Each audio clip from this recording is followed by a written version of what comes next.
Hi, magandang umaga. Ako nga pala si Christian. May mataas na pangarap at gustong yumaman. At kung paano ko gagawin yun? Tara, panoorin mo ang libro ng buhay ko. At una sa lahat, babatiin ko muna kayo ng Merry Christmas at Happy New Year. Let's intro!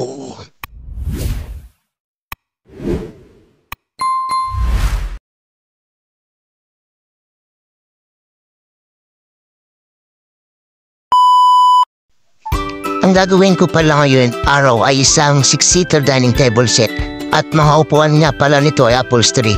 Gagawan ko din pala ng video yan, mga upuan niya kung paano mag-upholstery sa susunod na video ko. At so yun na nga, dahil umuulan, namumuti ang mga pintura natin dahil sa sobrang lamig. Kaya yan, namumuti. Ituturo ko sa inyo kung paano mag-varnish kahit umuulan at maiwasan na pumuputi nito. Una, dihain muna natin ito ng liha, number 400. Siguraduhin makinis ito bago taputan para maging maayos at good quality ang ating trabaho. Pagkatapos lihain natin ng punasan para masigurado walang alikabok at makinis ito pag nataputan na.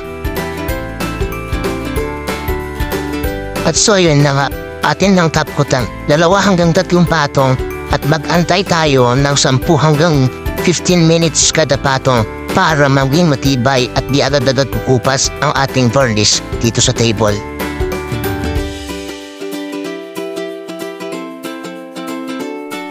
At ayan na nga, nawala ng pangumuti ng ating pintura dahil sa ginawa natin kanina at magantay lamang tayo ng 6 hanggang 24 oras para matuyo na mabuti ang ating table at maaari na itong deliver sa ating client. Shoutout nga pala dun sa aking client na taga Kulalabat, Kawayan City, Isabela. Malapit na itong may deliver at konting antay na lang po. At salamat po sa tiwala. At isunod na natin ang paa ng ating lamesa. Kung ano ang ginawa natin sa lamesa, ganun din ang gagawin natin dito sa paa ng lamesa. At so yun na nga, pagkatapos ng mahabang proseso, natapos na at ito na ang finished product ng ating ginawa.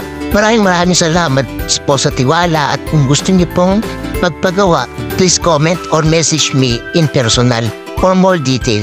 At dito na tatapos ang libro ng buhay ko sa ngayon, araw na ito. At kung nagustuhan niyo ang aking video, please like, comment, and share naman para mas madami pa akong magagawing video para magbigay ng inspirasyon sa mga katulad kong gustong buwaman. Kaya hanggang sa muli, sheesh!